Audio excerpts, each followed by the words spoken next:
자, 오늘 우리 그 사도행전 18장의 메시지를 통해서 우리가 가장 첫 번 이렇게 받는 인상 중에 하나가 많은 사람들의 이름이 여기에 등장하고 있다라는 것입니다. This chapter, what is unique about this chapter is that we get to actually hear and meet the names of all these different people who are following the Lord and serving Him and preaching His name with Paul. 이렇게 바울과 함께 이 사도적 또 전도 여행을 다니면서 복음을 증거하고 있는 많은 이들의 이름들을 우리가 여기서 보게 됩니다. 그리고 그 중에는 또 아볼로라고 하는 사람도 등장하고 브리스길라, 아퀴레스 이런 사람들의 이름들이 등장합니다.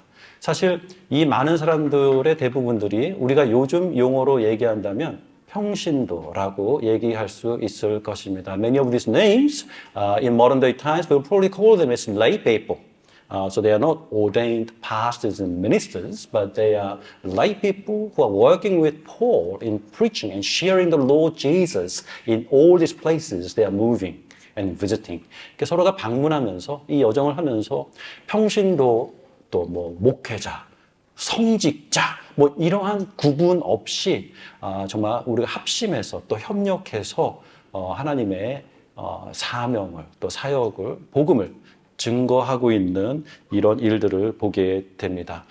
세월이 지나 오늘 또 이렇게 여러 세계 전 지역에 또 많은 이들이 여전히 오늘 본문에도 고린도의 교회가 세워지고 또 가이사랴의 교회가 세워지고 또 안디옥 교회로 또 돌아가는 오늘 본문 말씀에서도 여러 지역에 이미 세워져 있는 교회들의 이름들을 우리가 여기서 만나보게 되는데 오늘날도 세계 전 지역에 하나님의 교회들이 이렇게 모일 때에도 역시 우리가 다시 한번 돌이켜보고 또 서로를 격려해야 될 부분이 오늘 제가 그래서 이 부분에 대해서 조금 더 성경적인 그 하나님의 마음을 좀 나누고 싶은 부분이 바로 평신도와 목회자, 서로의 관계, 이런 부분들에 대해서 오늘 좀 나눌 수 있는 기회가 되기를 원합니다. So I'd like to actually have this opportunity to share with you about the difference between lay people and those who are called into ministry.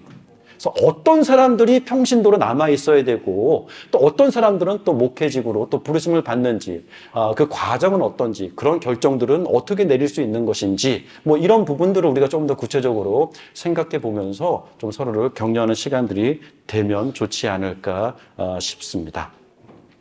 자, 이렇게 여러 다양한 사람들이 여기에 등장하고 하나님께서는 이 사람들을 통하여 예수를 그리스도다라고 하는 이 사실들을 증거하게 하셨습니다. 때로는 이들이 회당을 방문해서 이 구약 성경을 잘 알고 있는 유대인들을 향해서는 그들이 알고 있는 그 구약 성경의 내용들을 동일하게 사용해서 하지만 변론하면서 결국 구약 성경의 이러한 내용들이 예수가 그리스도됨을 증거하는 것이다 라는 것을 굉장히 설득력 있게 증거하고 있는 이들의 모습들을 우리가 여기서 보게 된다라는 것입니다. Many times as they pay a visit to synagogue and I guess enter into reasoning with the Jewish people and proving that the Jewish belief of the Old Testament is actually talking about Jesus being Christ.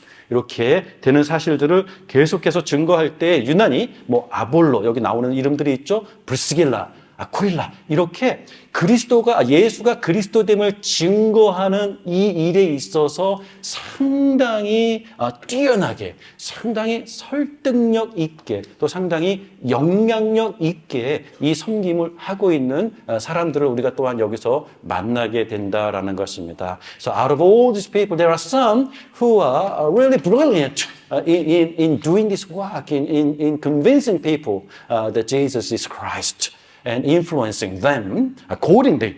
이렇게 그리스도 안에 선한 영향력들을 끼치고 있는 사람들이 나오게 됩니다. 그래서 오늘 이러한 사람들의 이야기들을 토대로 우리들의 이야기, 아까 말씀드렸었던 누가 목사를 하면 좋을지, 어떤 사람들이 평신도로 남으면 좋을지에 대한 구체적인 이야기들을 우리가 한번 오늘 말씀 속에서 담아 보려고 합니다. 오늘 말씀에는 두 가지 종류의 메시지가 있는 것이 확인이 됩니다. There are two kinds of messages that we can find from today's context.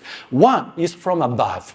하나님께서 주시는 메시지가 있었습니다. 하나님께서 이 사역하는 이들에게 하나님께서 특별히 메시지를 주십니다. 그 이유가 무엇이었을까요? 그 배경을 보게 되면 사울과 이 일행들이 각 도시를 방문하면서 복음을 전할 때마다 어떤 일들이 있었습니까? 항상 너무나도 정말 강력한 반대, 너무나도 너무 정말 그 견디기 힘든 핍박.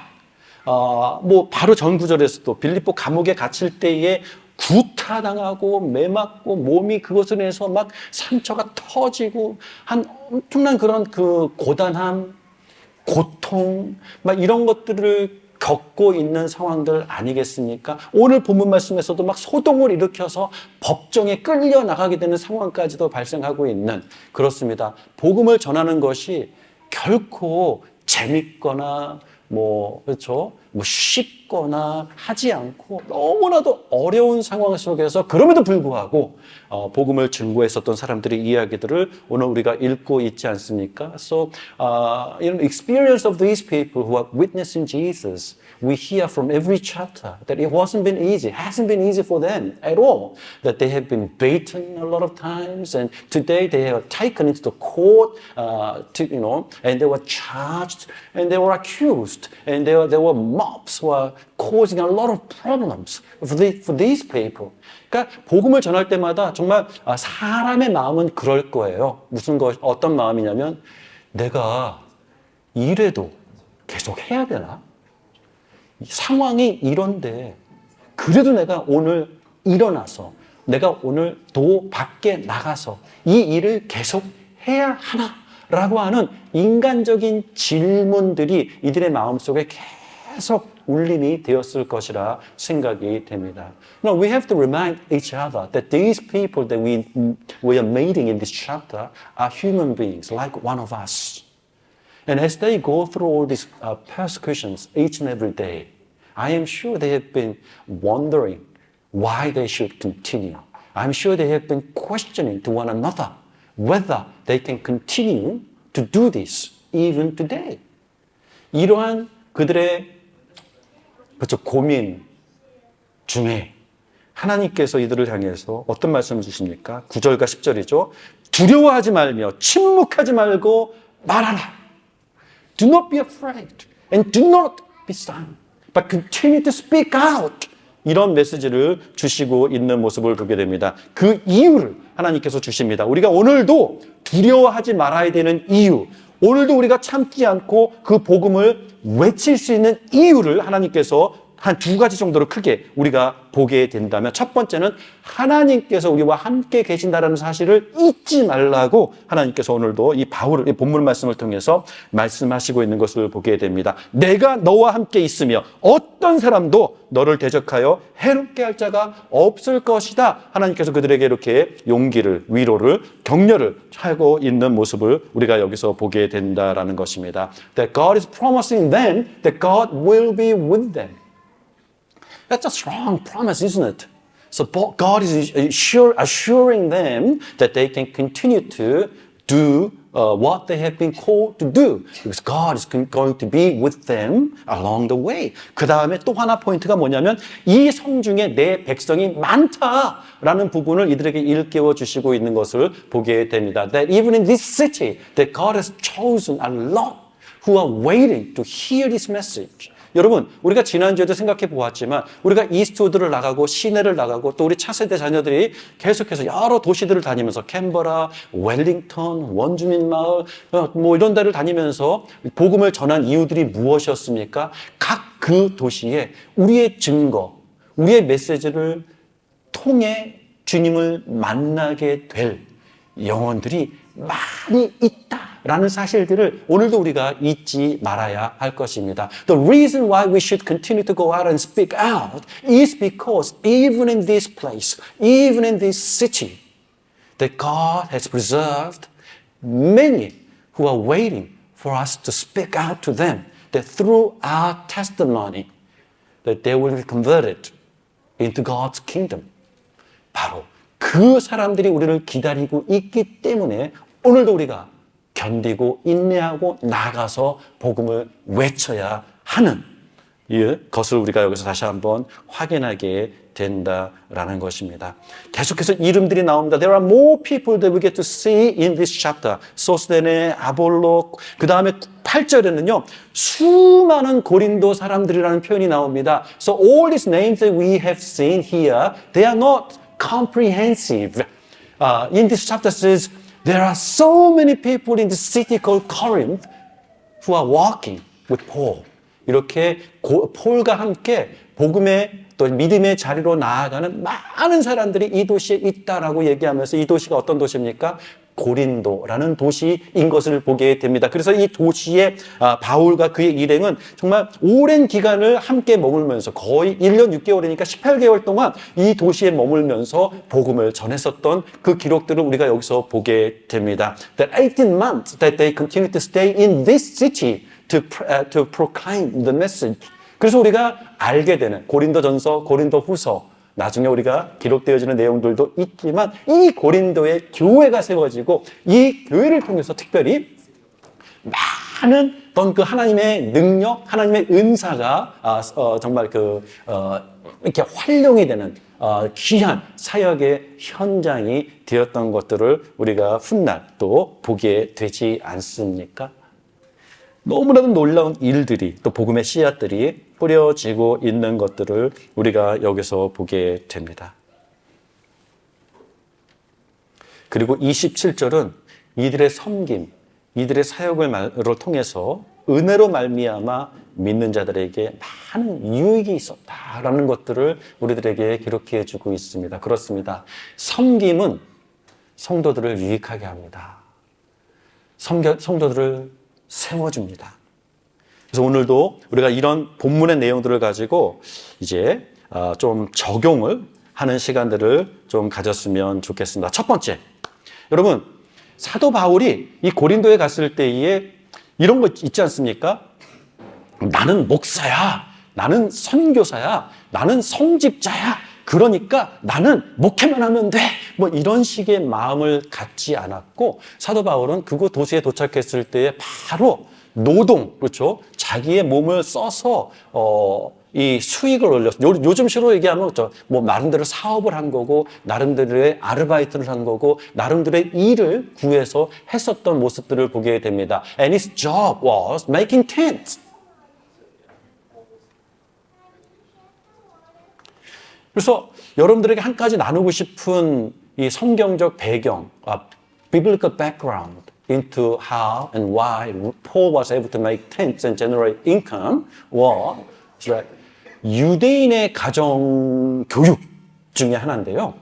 유대인들식의 가정 교육 중에 하나는 그들의 신분의 높고 낮음과 상관없이 항상 학교 교육과 더불어서 손으로 할 수 있는 기술들을 함께 가르쳤었던 이런 문화적인 배경이 있었습니다. 사실 바울은 굉장히 참 유복한 가정에서 굉장히 정말 그 수준 높은 교육을 받을 수 있었던 그런 환경에서 성장한 사람이었음에도 불구하고 요즘식으로 얘기하면 정말 어떤 면에서는 금수저라고 얘기할 수 있죠. 그는 태어나면서부터 로마 시민권을 가진 사람이다 라고 자기 자신을 소개하지 않습니까?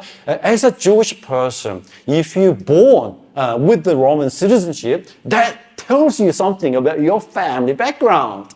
You must have come from a very noble family. 이렇게 여러분 정말 그 태어나면서부터 로마 시민권을 유대인이?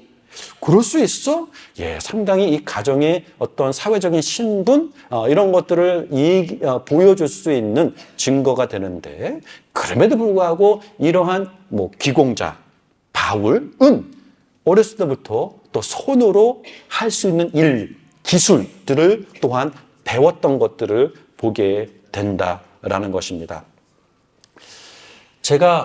저는 이제 목사가 되고 싶었습니다. 하나님 앞에서 나는 목사가 돼야지라고 하는 마음을 상당히 일찍 갖게 됐어요. 좀 독특한 과정이었기도 했어요. 왜냐하면 저는 어떤 면에서는 초등학교 1학년 때 난 목사가 돼야지라고 하는 생각을 갖고는 평생 그냥 그 한 가지 생각으로 여기까지 온 것 같아요. 그래서 how old was I? Well, like 7, 8 years old as a little child. Somehow God planted in my heart that I need to become a pastor. I want to become a pastor. And that became and it defined my life. 그래서 대학을 졸업하고 바로 신학교로 가서 드디어 이제 내가 이 과정만 마치면 목사가 될 수 있겠구나. 신학교로 갔을 때에 우리 신학교 학장님께서 저한테 웃으시면서 인자한 목소리로 해주신 그 충고가 기억이 납니다. 무엇이었냐면, 성조야, 알렉스, 호주에서는 너가 세금을 내지 않으면 어른으로 우리가 인정해주지 않는다. 그러니까 너가 좀 사회생활을 좀 하고 와라. 일을 좀 하고 와라. 사회 경험을 좀 하고 세금을 좀 내고 와라. 라고 하는 조언을 주셨습니다. 한국적인 가정에서 또 한국 교회에서 성장했었던 저의 배경 속에서는 이렇게 해서 빨리 지금 신학교 가야 되고 목사가 되고 이렇게 우리 한국식으로 생각했었던 어떤 그 과정들이 있었는데, 이 호주라는 사회에서는 또 약간 또 그런 방법들이 달랐었던 것들을 우리가 여기서 보게 되는 것이죠. 그래서 그 신학교를 다시 돌아가게 되는데 5년이라는 추가 세월이 걸렸지만 그 5년의 시간들이 저한테 얼마나 유익했었던 시간들이었는지 모른다라는 것입니다. 여러분, 우리가 여기서 한 가지 생각해 봐야 되는 것은요, 일은 하나의 수단입니다. 목적이 아닙니다. So when you get a job, don't make it as your goal and purpose of your life. That is just a means to give you and fulfill certain purposes, like greater purposes that God has bestowed in your life.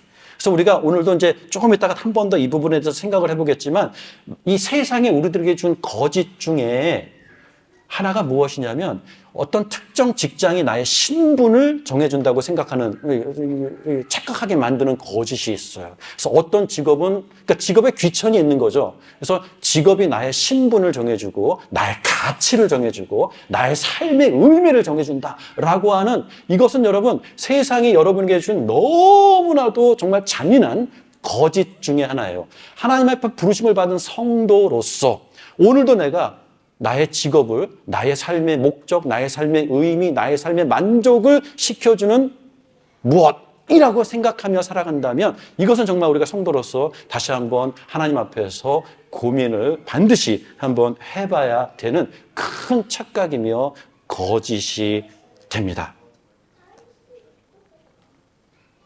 사도 바울은 어쨌든 이렇게 사역을 하면서 기꺼이 어떤 면에서는 사례비 에 대해서 연연하지 않고 생활에 필요한 수익을 본인이 직접 일을 해서 벌어서 충당했었던 모습을 우리가 여기서 보게 되는데, 이것이 사도 바울이 잠깐 그랬었던 것이라고 여겨질 수 없이 사도 바울의 이어지는 그 사도로서의 여정 속에 사도 바울은 언제나 항상 이렇게 재정적으로 필요하다면 본인이 언제든지 일을 해서 필요한 것들을 충당할 수 있다라고 하는 자세로 살아갔던 것들을 보게 됩니다. 그의 고백이 고린도후서 11장에 더 자세하게 나타납니다. So when you turn to 2 Corinthians chapter 11, we can see in greater detail of Paul's attitude to work. 그래서 고린도후서 11장, 특히 9절과 10절이겠죠? 9절과 10절을 보게 되면, 내가 너희와 함께 있을 때에 비용이 부족했다.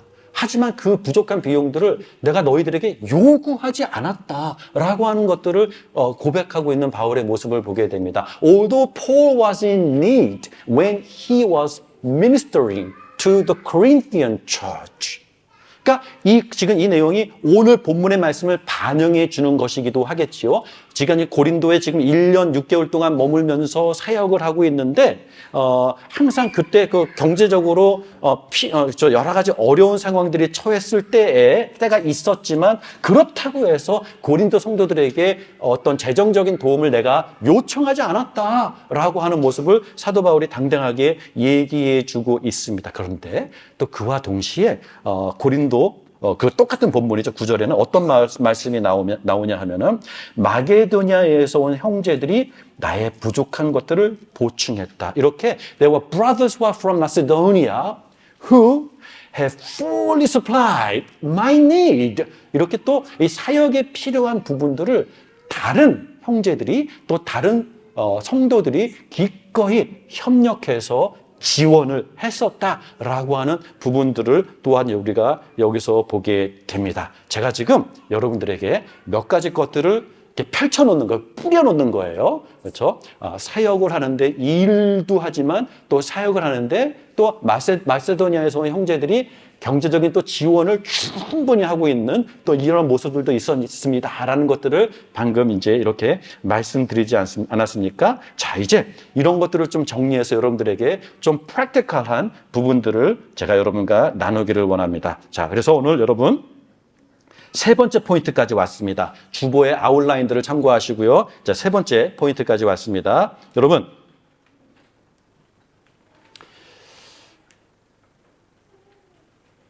호주로 오셨습니다. 시드니로 오셨습니다.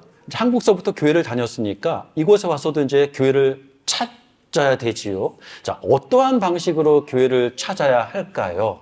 Let's begin with that. Now that you have started living in Sydney and looking for a church, what do you have to do? What do you need to do? What are the guidelines that the Bible teaches you when it comes for you to find a church?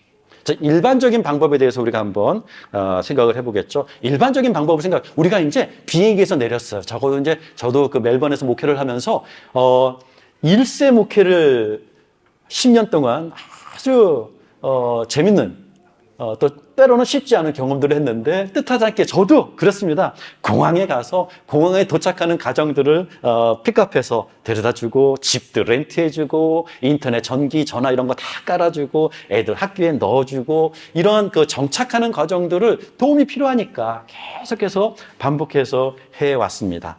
그래서 이것이 우리 이민 온 우리들의 경험이라는 것을 정말로 목회적인 현장에서 많이 경험해본 저입니다. 그래서 여러분에게 나눌 수 있는 포인트들이 좀 있는 것 같습니다. So when Christians are looking for church, 세속적인 방법입니다. This is the secular approach. When Christians are not trained and when they are not taught to exercise godly methods, they will have no choice but to utilize the secular approach, which is not healthy, of course. 건강하지 않지만 교회에서 이 부분을 훈련받지 못했기 때문에 결국은 세속적인 방법으로 그냥 이 부분을 해결하게 되는데요. 자, 어떻게 해결하냐면 첫 번째, 먹고 살아야 되니까 가장 먼저 직장을 알아봅니다. 그리고 그 근처로 집을 알아봅니다. 그래서 직장을 구했습니다. 집을 구했습니다. 그 다음에 우리 집 근처에 어떤 교회가 있는지 찾아봅니다. 그래서 그 교회 중에 하나를 결정해서 다닙니다. 이게 일반적인 방법입니다. So we get a job first and then find a housing near the job so that I can go to work each and every day without having too much problems. And only then you begin to look for a church in your neighborhood. 이게 보편적인 방법이 되겠지요. 그래서 내 근처에 어떤 교회들이 있는지를 알아본 다음에 그 다음에 또 어떤 걸 알아봐요? 내가 그 교회 예배 시간에 다니기 편한 예배 시간도 알아봐서 내가 다니기 편한 시간대를 결정해서 이 교회는 요게 편리하네? 그럼 나 이 교회에 다녀야지. 라는 식으로 교회를 정하는 이유가 많이 있겠지요. 그러다 보니까 그 교회에서 성가대도 하고 뭐 이렇게 봉사도 하고 이렇게 신앙생활을 하다가 직장을 바꾸게 되면 이사를 또 가게 되면 그 이후로 또 그 교회를 떠납니다. 그래서 교회를 떠나는 많은 이유들 중에 저도 경험한 거지만 성도들이 와서 이래요. 목사님, 제가 직장을 옮겼어요. 목사님, 제가 이사를 갔어요. 그래서 이 교회가 오기가 너무 멀어요. 너무 쉽지 않아요. 그래서 이제는 제가 언제부터는 또 그 근처에 있는 다른 교회로 이제 다녀야 될 것 같습니다. 그동안 감사했습니다. 이렇게 교회를 떠나시는 분들도 제가 많이 만나보았죠. 그게 그냥 일반적인 이 땅을 살아가는 교인, 교회 다니는 사람들의 이야기예요. 성도라면 이러한 삶의 현장에서 어떠한 결정을 내려야 할까요? 이 부분 우리가 고민해 봐야 되지 않을까요? 왜 우리는 이 부분에 대해서 서로와 교회의 이런 시간들을 통해서 배우지 못했을까요? 격려받지 못했을까요? 이런 질문들을 해보면서 여러분과 함께 나눕니다. 성도라면 첫 번째, 여러분 가장 먼저 해야 될 것이 무엇일까요? 내가 섬길 교회를 찾는 겁니다. You must begin by looking for a church where you can become part of, where you can be a service to. You look for the church first. 그리고는 그 사역, 그 섬김을 잘 할 수 있도록 그 사역에 필요한 집을 구할 것입니다. 그 교회에서 멀지 않은 곳에 집이 있으면 그 섬김이 좋겠죠. 그 교회에서 멀지 않은 집을 구하면서 그 집에 예를 들어서 내가 앞으로 이 교회에서 예를 들어서 내가 스몰 그룹을 하고 싶어, 이걸 하고 싶어 그러면 주방의 사이즈, 응접실의 사이즈도 내가 여기서 작은 모임이라도 하려면 이 정도 규모는 있어야겠구나 라는 의도를 가지고 집을 찾아보지 않을까요? 성도라면. 그리고는 이제 그곳에 정착해서 거기를 중심으로 내가 어떤 일들이 이 근처에 있는지, 내가 어떤 일들을 할 수 있는지를 찾아보게 될 것입니다. 왜 그렇습니까? 아까도 말씀드렸듯이 직업은 내 신분을 결정하지 않거든요. 직업은 내 가치를 결정하지 않거든요. 직업을 통해서 나는 나의 삶의 만족을 추구하지 않거든요. 왜냐? 나는 성도거든요. 나는 일반인이 아니거든요. 나는 성도기 때문에 난 직업에 대해서 그런 거짓된 환상 속에 살아가지 않기로 작정한 사람이거든요. 성도라면 당연한 거예요. 아니겠습니까? 그래서 직장을 이유로 교회를 옮기지 않고요. 교회를 이유로 집과 직장을 옮깁니다. 성도라면요. 나는 성도인데 당연한 거 아니겠어요? 여기에 왜 설득이 필요해요?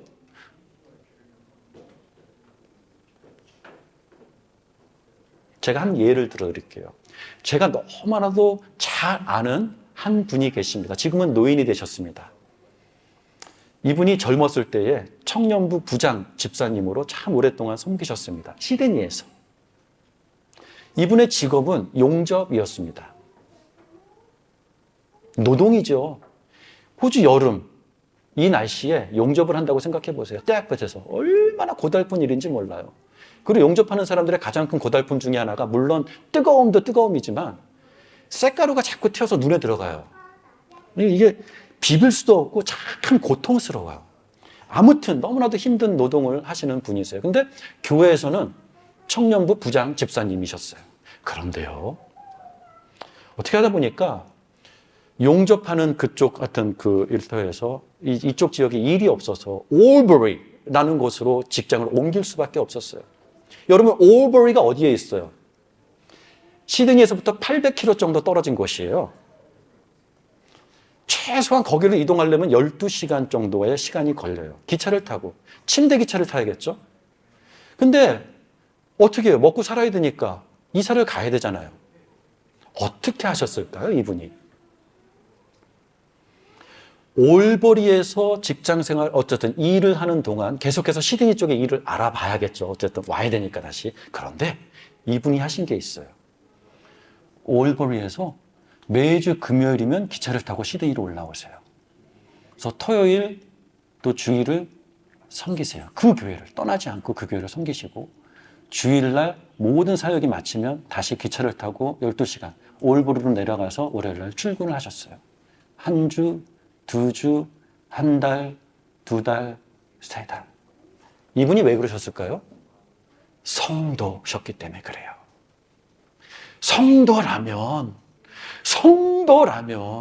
내가 성도로서 이 교회를 향한 하나님의 부르심이 어떠한가에 대한 본인의 설득이 있는 사람이라면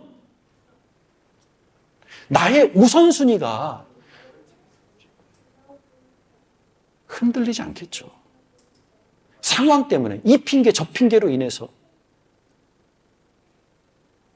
그분은요 80이 넘으셨는데 아직도 그 교회를 섬기세요. 떠나지 않고. 왜요? 다시 말합니다. 성도예요, 성도. 우리는 너무 말도 안 되는 이유로 교회로 옮겨 다녀요. 누구랑 말다툼했다고 그 교회 떠나요. 누구 꼴 보기 싫다고 교회 떠나요. 이것 때문에 저것 때문에 이것 때문에 떠나요. 예배 시간 불편하다고 예배 시간 편한 교회가 있는 곳으로 떠나. 이것 때문에. 교회가 편의점이에요. 내가 편한 것, 내가 편한 시간, 내가 편한 장소, 그거 제공 안 해주면 나의 교회 떠나.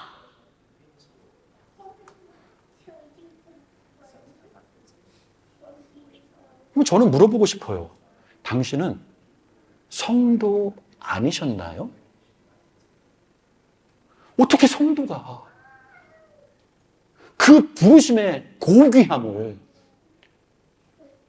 그 부르심의 그 엄청난 가치를 이렇게까지 쓰레기 취급을 할 수 있습니까? 라고 되묻고 싶지만 말 못하죠. 아, 그러세요? 아, 그럼요. 그러셔야죠.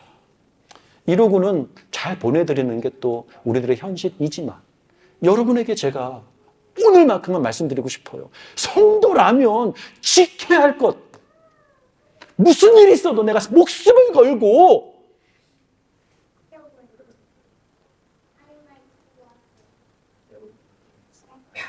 여러분, 이어서 오늘 많은 성도들의 이름들을 우리가 오늘 본문 말씀 통해서 보았습니다. 그래서 오늘 아까 말씀드렸듯이 누가 목사가 되어야 될지, 누가 평신무료가 되어야 될지, 이런 구분들을, 결정들은 어떻게 지어야 될지, 어린 제가 왜 그때 나이에 철없던 제가 왜 갑자기 목사가 되려고 했고, 그날 그 이후로 저는 계속 이 자리에 지금 그 목회자로 서 있는 것인지. 자, 여러분, 첫 번째 이런 질문을 해요. 콜링이 있냐고. 당신은 목사의 소명이 있습니까? 라는 질문을 해요. 자, 여러분에게 다시 한번 도전합니다. 틀렸습니다. 성경에서의 부르심은 가장 먼저, 여러분, 성경을 읽으면요, 제가 아무리 성경을 봐도 성경의 부르심은 너무나도 분명하고 항상 일관성이 있어요. 하나님께서 우리를 부르실 때는요, 어둠에서 빛으로 부르시고요, 불순종에서 순종으로 부르시고요, 복음으로 부르세요. 이게 하나님의 부르심이에요. 그래서 우리가 성도들을 향해서 부르심이 있습니까? 소명이 있습니까? 라면 모든 성도는 예스라고 대답해야 돼요. 이게 마치 무슨 무당이 되기 위해서 신내림을 받는 듯 무슨 특별한 계기한 어떤 이런 현상, 이런 경험, 이런 체험이 있어야만 나는 목사. 이건 너무나도 건강하지 않은, 누가 그렇게 가르쳤던 거예요, 여러분들에게? 왜 성도들은 그런 식으로 부르심을 프로세스 하고 있나요? 누가 여러분들에게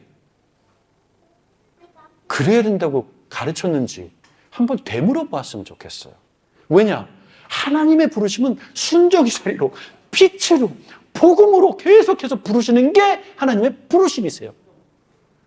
그렇기 때문에 소명을 갖고 논할 때는요, 항상 다시 한번 확고하게 말씀드립니다. 오늘도 순종하십니까?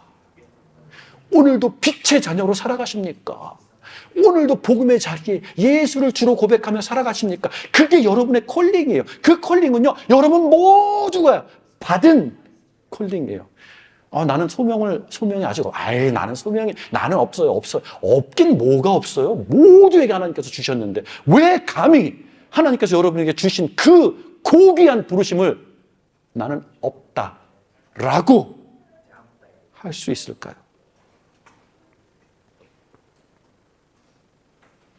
너희는 택하신 족속이요, 베드로전서 2장 9절, 왕 같은 제사장이요, 거룩한 나라요, 그의 소유간 백성이니 그 이유는 너희를 어두운 데서 불러내어 그의 기이한 빛에 들어가기 신 이에 아름다운 덕을 선포하게 하라 하십니다. 하나님의 부르심. 로마서 1장 6절, 예수 그리스도의 끝으로 부르심을 받았다. 로마서 1장 7절, 성도로서 부르심을 받았다. 성경의 부르심에 가장 우선된 것은 그 부르심입니다. 그리고 그 부르심을 입은 자들에게 에베소서 4장 1절에 그가 어떤 사람은 사도로, 어떤 사람은 선지자로, 어떤 사람은 복음을 전하는 자로, 어떤 사람은 목사와 교사로 삼으셨다라고 하는 부분이 나옵니다. 이제 그 부분을 우리가 생각을 해 보았으면 좋겠습니다. 어쨌든 세상적인 방법이 뭡니까? 성경적인 방법이 아닙니다. 세상적인 방법으로 목사가 되는 방법을 일단 말씀드립니다. 말도 안 되죠. 목사가 되는데 어떻게 세상적인 방법을 사용하지요? 근데 그렇게 사용이 되어져 왔었어요. 많은 경우에. 어떤 게 세상적인 방법이었습니까? 자, 이겁니다. 어느 날 개망나니로 살다가 어느 특별한 집회 때 은혜를 받았대. 그래서 나는 목사가 돼야겠대. 그래서 신학교를 가요. 그리고는 신학교 가는 동안 전도사가 되고 졸업하면 안수를 받아서 목사가 됩니다. 그래서 교회를 해요. 이 일반적인 스토리죠. 특히 온갖 범죄를 저지르고 감옥에 있다가 갑자기 출소하면서 목사가 되는 사람들 많이 있죠. 내가 그런 부르심을 지금 비판하는 게 아니라 세상적인 방법에 대해서 우리가 한번 이야기를 해봐야 되지 않겠는가에 대한, 그래서 목사가 돼요.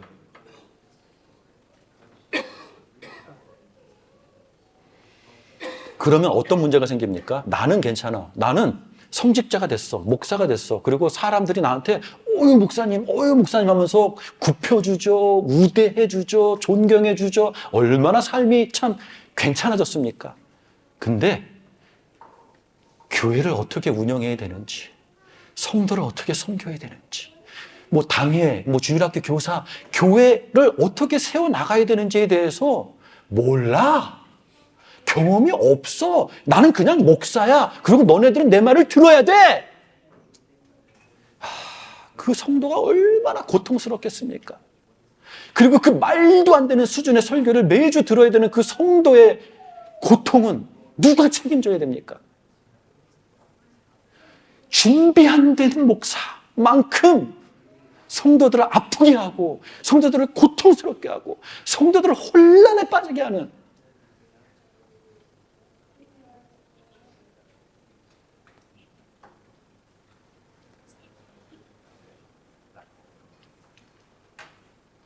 그래서 제가 여러분들에게 성도의 목회직, 성도의 목회자로서의 부르심은 어떤 것인가를 좀 말씀드리고 싶어요. 첫 번째, 목사로 부르심을 받는 사람의 첫 번째 과정은 제가 아까 말씀드린 그걸 실천한 사람이에요. 어떤 걸 실천해요?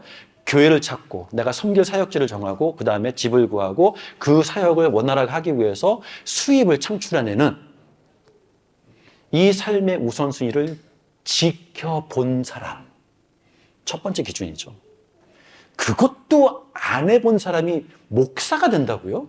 감히? 이게 얼마나 부끄러운 일인지 몰라요. 그것도 안 해본 사람이 목사가 되니까 목사가 돼서도 어떻게 합니까? 계속해서 세상적인 방법으로 교회를 운영해 나가요. 말도 안 되는 거죠. 그런 사람이 장로가 되니까 당회에 들어가서 세상적인 방법으로 그 교회를 운영해 나가려고 해요. 얼마나 그 교회가 병들고 아프겠습니까? 첫 번째, 거룩한 우선순위를 삶에서 적용해 본 사람.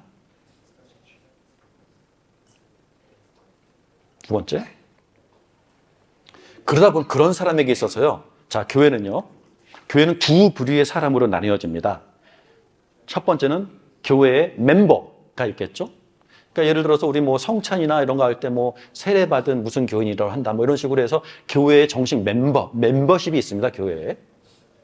근데 저는 이 단어도 적어도 우리 교회 내에서는 제가 정말 열정을 가지고 고쳤으면 하는 표현입니다. 교회는요, 멤버가 많으면 아파요. 교회는 멤버들의 모임이라기보다는 저는요, 다시 다른 단어를 사용하고 싶어요. 교회는 파트너들이 모인 곳이에요. 자, 교회의 멤버를 사용할 때마다 그냥 본능적으로 따라오는 이 고구마 줄거리들이 있어요. 줄기들이 있어요. 뭐냐면은 멤버는 뭐예요? 혜택, 권리를 찾아요. 그러니까 교회에 멤버의 마음으로 가지고 오면 이 교회가 나에게 줄 수 있는 것이 무엇인가? 혜택을 얘기해요. 주일학교는 어떤지, 교회 시설은 어떤지, 교회 이건 어떤지, 저거는 어떤지, 그러면서 교회를 떠나는 이유. 목사님, 나는 여기서 얻는 게 없어요. 그래서 떠나요. 이 말을 가장 많이 하지 않습니까? 교회를 떠나는 성도들 중에. 안 그렇습니까, 여러분? 내가 얻는 게 없어서 떠난대. 내가 얻을 수 있는 곳을 찾아가는 것이지요. 여러분, 이 땅에 내가 얻을 수 있는 것을 제공해 줄 수 있는 교회는 없습니다. 왜냐? 교회는 여러분들이 얻기 위해서 가는 곳이 아니기 때문에 그래요. 그래서 틀린 기대치를 가지고 나왔는데 그 틀린 기대치가 충족이 된다면 그 교회는 교회가 아닌 거죠. 오히려 나의 틀린 기대치가 교회를 통해서 충족이 돼? 이게 교회야? 교회 맞아? 이 질문을 해야겠죠. 정상적인 성도라면. 교회는요, 거꾸로 파트너의 마음을 가지고 와야 돼요. 파트너는 어떤 사람이에요? 함께 세워나가는 마음을 가지고 있는 사람이에요. 얻을 걸 찾는 사람이 아니라 제공. 내가 무엇을 섬길 수 있을까? 내가 무엇을 제공할 수 있을까? 나의 도움을 여기서 내가 어떻게 해야 이 교회가 세워질 수 있을까? 내가 어떻게 해야 이 성도가 위로받을 수 있을까? 내가 어떻게 해야 저 성도가 도움을 받을 수 있을까? 내가 어떻게 해야. 교회는요, 여러분, 섬기기 위해서 나가는 곳이에요. 그 찬양도 있잖아요. 그래서 섬길수록 더 귀한 주님, 주님이라는 찬양도 있지 않습니까? 섬길 수 있는 것. 섬김. 여러분, 그래서 한국말로는 사역 이러니까 참 혼란스러워요. 사역하니까 또 무슨 참 그 거룩한 직업? 아니, 너 뭐가 좀 멋들어져 보이지 않습니까? 영어로는 뭐예요? 서비스예요. 섬김이에요, 섬김. 사역이 아니라 섬김이에요. 목사도 섬김이고요. 다 섬김이에요. 그래서 교회의 정체성, 성도의 정체성은요, 섬김으로 정의가 됩니다. 그럼 어떤 사람이 목사가 되느냐? 자, 이제 얘기를 드릴게요. 내가 교회를 찾았어요. 그럼 내가 해야 되는 일은 뭐예요? 작은 섬김부터 찾아야 돼요. 오늘 이 교회에 방문하신, 그러니까 우리 성도 왔을 때 뭐예요? 교회가 휑해요.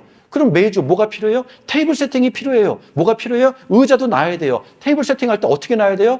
뭐 이렇게도 놓을 수도 있고 저렇게도 놓을 수 있고 어쨌든 놔야 돼요. 그 다음에 물도 떠나야겠죠. 더우니까 물도 좀 필요할 거고. 그 일을 누가 합니까? 여기 돈 받고 하는 사람이 있습니까? 아니에요. 어느 누구는 와서 필요한 부분을 내가 먼저 하면 돼요. 그 섬김. 근데 두 번째, 교회를 왔는데 그런 섬김이 필요한 상황 속에서도 누구를 여기서 오해가 없어서 여기서 그런 거 있으면 그냥 싱글게 오래까지 만나서 계속 대화 나누는 사람도 있어요. 이게 바로 멤버와 파트너의 차이예요. 파트너의 마음을 가진 사람은 와서 뭐 테이블 세팅 하라고 하는 게 일단 떨어진 거 주울 거고 물 떠놓을 거고 테이블 세팅할 거고 의자 세팅할 거예요. 여러분, 이게 은사이고 이게 부르심이고 이게 교회를 세우는 가장 기초적인 정신이에요. 당신이 목사로 부르심을 받았습니까? 선교사로 부르심을 받았습니까? 앞으로 사역자로 살아가고 싶은 열망이 있습니까? 그러면 이것부터 할 수 있는 기본적인 의식을 갖고 있느냐, 내가. 이것부터 스스로에게 물어봐야겠죠. 그래서 내가 섬기기 시작해요. 그러면 나의 섬김을 통해서 도움을 받는 성도들이 생기겠죠. 그 사람들이 고마워할 거예요. 그래서 그 사람들이 여러분을 따르겠죠. 자, 이게 리더십이에요. 리더십은요, 임명직이 아니에요. 이 한국교회에 제가 가장 가슴 아픈 부분이 그거예요. 임명받아야 돼. 집사, 안수집사, 장로, 권사, 임명을 받아야 리더라고 생각을 해요. 절대로 아니에요. 이렇게 작은 섬김부터 해나갈 때 주변 사람들이 그 섬김을 보거든요. 그 섬김의 위로를 받거든요. 격려를 받거든요. 복을 그 사람들을 통해서 리더가 만들어지는 거죠. 그 사람이 집사가 돼야 되고 그 사람이 장로가 돼야 되고 그 사람이 목사가 되면 그 교회는 얼마나 행복한 교회, 즐거운 교회가 되겠습니까? 섬김이 그냥 기본 DNA로 장착이 된 그 사람. 그 교회의 리더라? 나도 그 교회 다니고 싶을 거예요, 진짜. 교회는 그렇게 세워나가는 것이고, 목회직에 부르심을 받은 사람은요, 그러한 의식을 내가 매주 실천하고 있느냐를 점검해 봐야 돼. 이런 거 하나도 안 하고 개망나니로 살다가 어느 날 갑자기 집회 가서 은혜 받았대. 그래서 나는 목사가 되겠대. 그런 사람들이 어떤 문제를 일으키는지 아세요? 목사가 되면 그다음부터는요, 어느 누구의 말도 듣지 않아요. 그때부터는 가르치려고 해요. 네가 감히 나를 이런 식으로 권위의식에 찌들어가지고 가르치려만 하고 호통치려고만 하고, 그러니 교회가 얼마나 아프겠어요. 왜냐? 이 사람이 섬겨본 적이 없거든요. 수그려 본 적이 없거든요. 눈물을 닦아 본 적이 없거든요. 대접만 받는 것에 너무 이것이. 자, 그래서 섬김을 합니다. 작은 일부터. 사람들이 그 섬김에 의해서 모여듭니다. 그러면요, 이런 일이 생깁니다.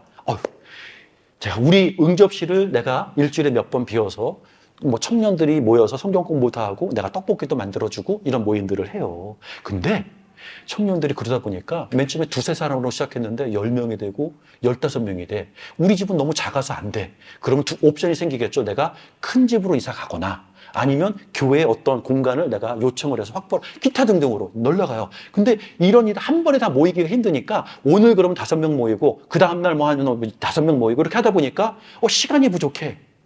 그래서 풀타임으로 일하던 내가 파타임으로 바꿀 수밖에 없는 거죠. 나는 성도니까 파타임으로 하는 게 뭐가 문제야? 사역을 섬기는 성부를. 그래서 줄여나가요. 그러면 그 섬김을 누리는 성도들이 그러면 당신이 렌트도 내야 되고 생활도 해야 되는데 최소한 생활비가 이 정도가 드는데 그중에 일부분을 우리가 헌금을 해서 지원하겠습니다.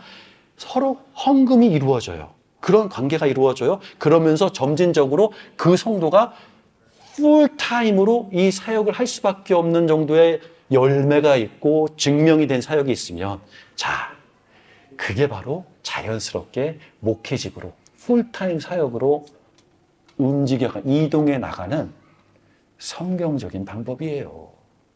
그런 과정 거치지 않고 하루아침에 난 목사다, 선교사다, 선지자다 이렇게 외치는 사람들 치고 건강하게 교회를 세워나가는 사람 별로 못 봤습니다.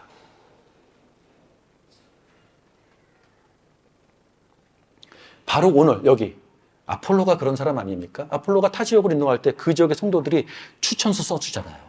이 사람 어디를 가든 이 사람 믿을 만한 사람이다. 성실한 사람이다. 열매가 있는 사람이다. 제가 신학교 면접을 갔을 때 그때 21살?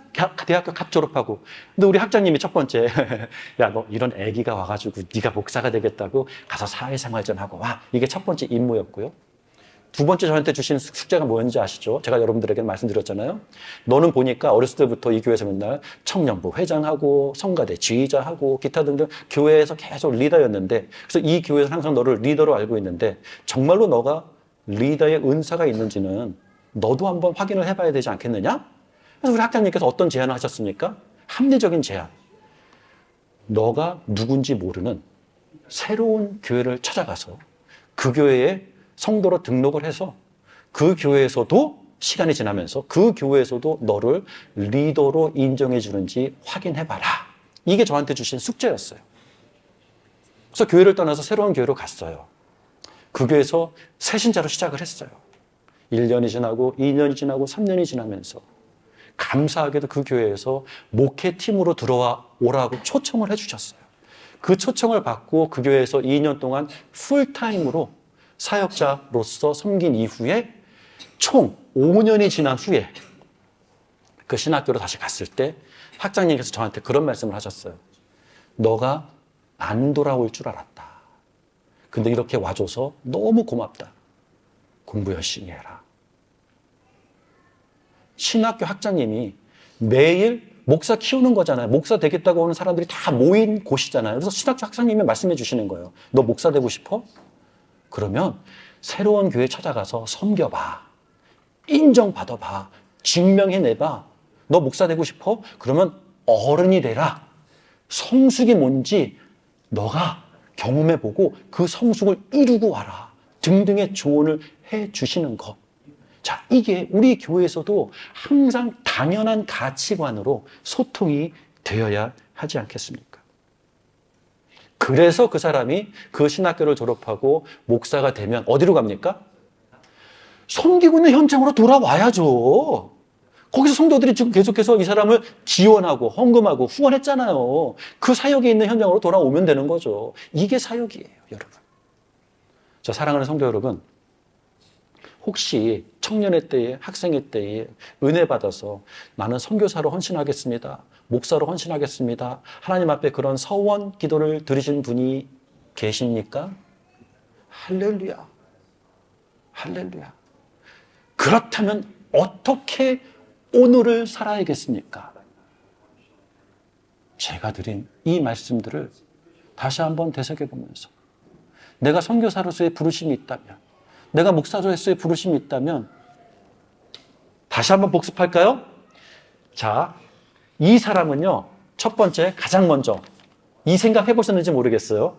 가장 먼저 우리 학생들도 한번 들어보세요. 가장 먼저 토요일 날 내가 자는 시간을 정할 거예요.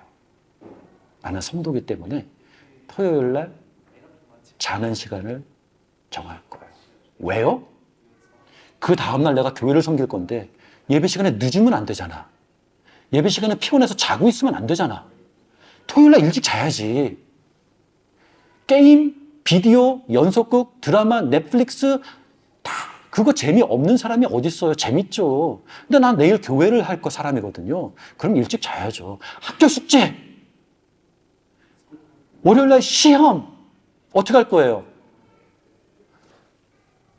세속적인 교인들은 월요일 날 시험 있으면 주일 날 교회 안 와요. 시험 준비해야지. 엄마 나 시험 준비해야 돼. 그러면 부모님들도 그냥 냅두잖아요. 그래 공부해라.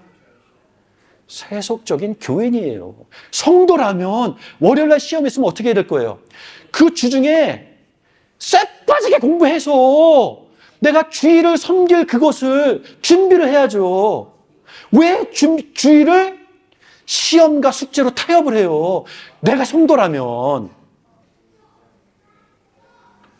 자, 오늘은요, 말씀을 마칠게요. 제가 여러분들에게 뭐 기발한 어떤 새로운 가르침이 아니라 너무나도 당연한 성도의 상식에 대해서 말씀을 드렸어요. 그런데 혹시 여러분들이 이것을 통해서 마음이 아프시다면, 이 말씀을 듣고 화가 나신다면 그것조차도 하나님 앞에서 한번 풀어보세요. 씨름을 한번 해보세요. 누가 맞는지 하나님이랑 한번 따져보세요. 오늘도 여러분에게 세속적인 설득을 가지고 교회를 하려고 나오시는 분들의 공동체, 여기에 소망이 없습니다. 그런 사람들이 모여서 교회를 논한다고요? 사역을 논한다고요? 감히? 교회가 그렇게 만만한 곳입니까? 성도라면 하나님의 교회를, 또 하나님의 부르심에 대한 나의 태도와 자세를 어떻게 가져야 당연한 것인가에 대해서 오늘 잠깐 시간이 좀 지났지만 나누어 보았습니다.